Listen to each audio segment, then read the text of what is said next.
اعوذ باللہ من الشیطان الرجیم، بسم اللہ الرحمن الرحیم۔ ناظرین و سامعین، السلام علیکم۔ امید ہے آپ خیریت سے ہوں گے۔ ناظرین، جب امام مہدی علیہ السلام کا ظہور ہوگا تو ان کی فوج جو اسلحہ استعمال کرے گی اس کی تفصیل ہم آپ کو آج کی ویڈیو میں بتائیں گے۔ تو آئیے چلتے ہیں اور دیکھتے ہیں کہ امام مہدی علیہ السلام اور ان کی فوج کے زیر تصرف جو اسلحہ ہے وہ کس قسم کا ہے۔ ناظرین، امام مہدی علیہ السلام جو اسلحہ استعمال کریں گے وہ دیگر اسلحوں سے بنیادی طور پر بالکل مختلف ہوگا۔ روایت میں لفظ سیف کا استعمال شاید اسلحہ سے مراد نہ ہو، بلکہ یہ مراد ہو کہ کوئی ایسی خاص تلوار یا ایسا خاص اسلحہ ہے جو دیگر اسلحوں سے مختلف اور جدا ہے، اس لیے کہ امام کا اسلحہ اس طرح ہے جس کے استعمال سے کوفہ کی دیوار گر پڑے گی اور دھوئیں میں تبدیل ہو جائے گی، اور دشمن ایک وار میں پانی میں نمک کی طرح پگھل جائے گا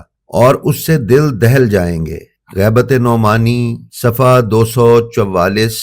بہار الانوار جلد 52 صفحہ 369 اور اثبات الہدا جلد 3 صفحہ 542 کی روایت کے مطابق حضرت کے سپاہیوں کا اسلحہ آہنی ہے، لیکن ایسا ہے کہ اگر پہاڑ پر گرے تو پہاڑ دو ٹکڑے ہو جائے۔ شاید دشمن بھی آتشی اسلحہ استعمال کرے گا، اس لیے کہ روایات کے مطابق امام وہ لباس پہنیں گے جو گرمی سے محفوظ ہوگا، اور یہ وہی لباس ہے جو جبرائیل علیہ السلام آسمان سے حضرت ابراہیم علیہ السلام کے لیے آتش نمرود سے نجات کے لیے لائے تھے۔ وہی لباس حضرت بقیت اللہ عجل اللہ تعالی فرجہ الشریف کے اختیار میں ہے۔ اگر ایسا نہ ہوتا، یعنی ترقی یافتہ اسلحہ دشمن کے پاس نہ ہوتا، تو پھر اس لباس کی ضرورت نہ ہوتی۔ یہاں پر اس سلسلے میں دو نظریات پیدا ہوتے ہیں، ایک یہ کہ وہ لباس کوئی معجزاتی لباس ہے، اور دوسرا یہ کہ وہ لباس جدید ٹیکنالوجی کے استعمال سے بنایا گیا کوئی لباس ہے جس پر کسی قسم کی آگ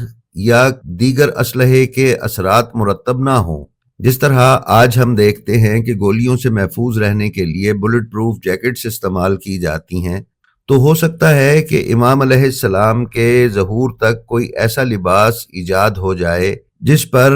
ایٹمی اثرات بھی کارگر نہ ہوتے ہوں۔ حضرت امام جعفر صادق علیہ السلام فرماتے ہیں کہ جب ہمارے قیام کریں گے تو جنگی تلواریں آسمان سے نازل ہوں گی، ایسی تلواریں کہ جس پر سپاہی اور اس کے باپ کا نام لکھا ہوگا۔ ناظرین، بصائر الدرجات صفحہ 141،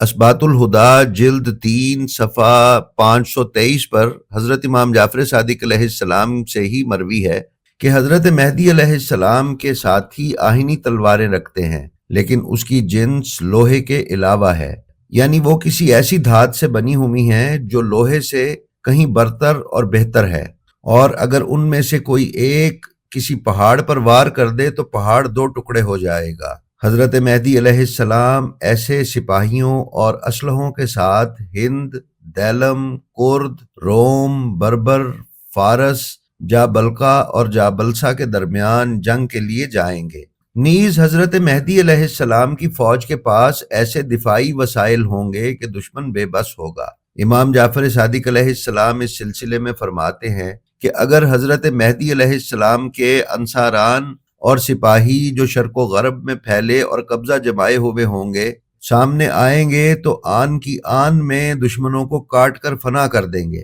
اور دشمن کے اسلحے ان پر کارگر نہیں ہوں گے۔ ناظرین، حضرت مہدی علیہ السلام کی فوجی ترتیب اور ملکوں اور شہروں کو فتح کرنے کے بارے میں دو طرح کی روایات پائی جاتی ہیں۔ بعض روایات میں شرق و غرب، جنوب اور قبلہ ہے، یعنی ساری کائنات پر تسلط کی خبر ہے، اور بعض روایات میں صرف مخصوص اور معین ممالک اور شہروں کا ذکر کیا گیا ہے۔ اس میں شک نہیں کہ حضرت تمام کائنات کو اپنے قبضہ و دسترس میں کر لیں گے، مگر ایسا کیوں ہے کہ کچھ روایات میں صرف مخصوص شہروں کے نام ہی مذکور ہیں؟ تو شاید ایسا کسی اہمیت کے اعتبار سے ہو کہ وہ تمام شہر اس وقت سیاسی طور پر ظاہر ہو جائیں گے، یا یہ اس لیے ہے کہ شاید ان کا شمار اس وقت کے طاقتور شہروں میں ہو، اور اگر وہ شہر قبضے میں آ جائے تو اس کے رہنے والے بھی تسلیم ہو جائیں گے، یا یہ کہ ان کی فوجی اہمیت ہے اس طرح سے کہ ان کے سرنگو ہونے سے دشمن کی طاقت و قوت بیکار ہو جائے،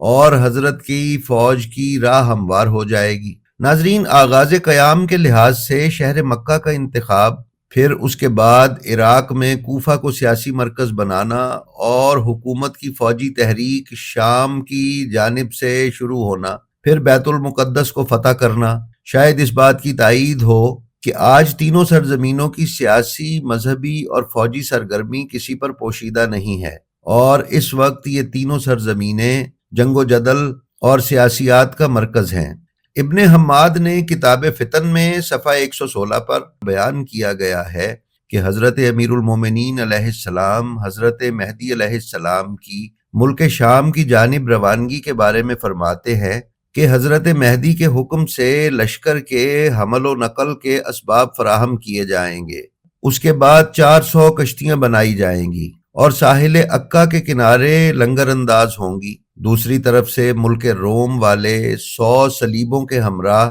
کہ ہر سلیب کے نیچے 10,000 سپاہی ہوں گے باہر آئیں گے اور نیزوں اور اسلحوں سے پہل کریں گے۔ حضرت اپنے سپاہیوں کے ساتھ وہاں پہنچیں گے اور انہیں اتنا قتل کریں گے کہ فرات کا پانی بدل جائے گا اور ساحل ان کے جسم کی بو سے متعفن ہو جائے گا۔ اس خبر کو سنتے ہی ملک روم میں باقی رہ گئے افراد انطاکیہ فرار کر جائیں گے۔ بحار الانوار جلد 52 صفحہ 365 پر امام جعفر صادق علیہ السلام سے روایت ہے کہ جب حضرت قیام کریں گے تو ایک لشکر قسطنطنیہ یعنی استنبول بھیجیں گے، اور جب وہ لوگ خلیج تک پہنچیں گے تو اپنے پاؤں پر ایک ایسا جملہ لکھیں گے جس پر سے وہ پانی سے گزر جائیں گے۔ کتاب فردوس الاخبار جلد 3 صفحہ 83 کے مطابق رسول خدا فرماتے ہیں کہ اگر دنیا کی مدت کا ایک دن بھی باقی بچے گا تو خداوند عالم میری اطرت سے ایک ایسے شخص کو مبعوث کرے گا جو میرا ہم نام ہوگا اور اس کی پیشانی چمکتی ہوگی اور وہ قسطنطنیہ اور جبل دیلم کو فتح کرے گا۔ ناظرین، امام محمد باقر علیہ السلام فرماتے ہیں کہ جب حضرت قیام کریں گے تو قسطنطنیہ، چین اور دیلم کے پہاڑ فتح کر کے 7 سال تک فرمانروائی کریں گے۔ عربی لغت المنجد کے مطابق سین یعنی چائنا مشرقی ایشیا کو کہتے ہیں، نیز سابق سوویت یونین، ہند، نیپال، برما،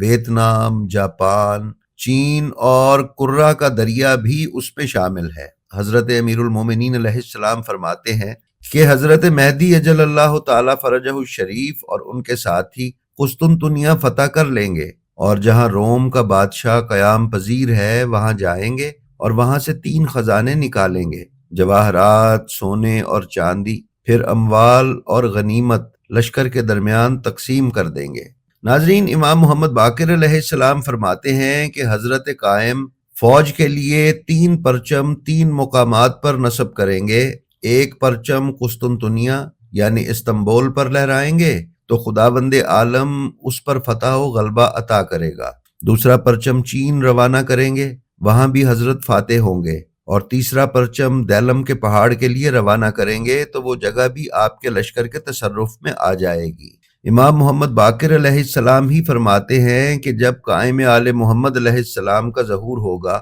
تو اپنی تلوار نیام سے باہر نکال کر چین، روم، دیلم، سندھ، ترک، ہند، کابل، شام اور خضر کو فتح کریں گے۔ ابو حمزہ سمالی کی روایت میں خاص اسلحے یعنی کسی اسپیشل وار ہیڈز کا ذکر ہے جو حضرت مہدی علیہ السلام کی دسترس میں آئیں گے، اس لیے کہ تمام سرزمینوں کو فتح کرنے کے لیے مافوق الفطرت طاقت کی ضرورت ہے، اور ایسا اسلحہ چاہیے جو دیگر تمام اسلحوں پر بھاری ہو۔ جی تو ناظرین، یہ تھی ہماری آج کی ویڈیو۔ ہمیں امید ہے آپ کو پسند آئی ہوگی۔ اگر آپ ہمارے چینل پر نئے ہیں تو برائے مہربانی اسے سبسکرائب کر لیں اور اس کے بیل آئیکن کو آل نوٹیفیکیشنز پر سلیکٹ کر لیں۔ ہماری آپ سے یہ گزارش ہے کہ اپنا اور اپنے متعلقین کا خیال رکھیں اور خلق خدا میں آسانیاں تقسیم کرتے رہیں۔ خدا آپ کا حامی و ناصر ہو۔ السلام علیکم۔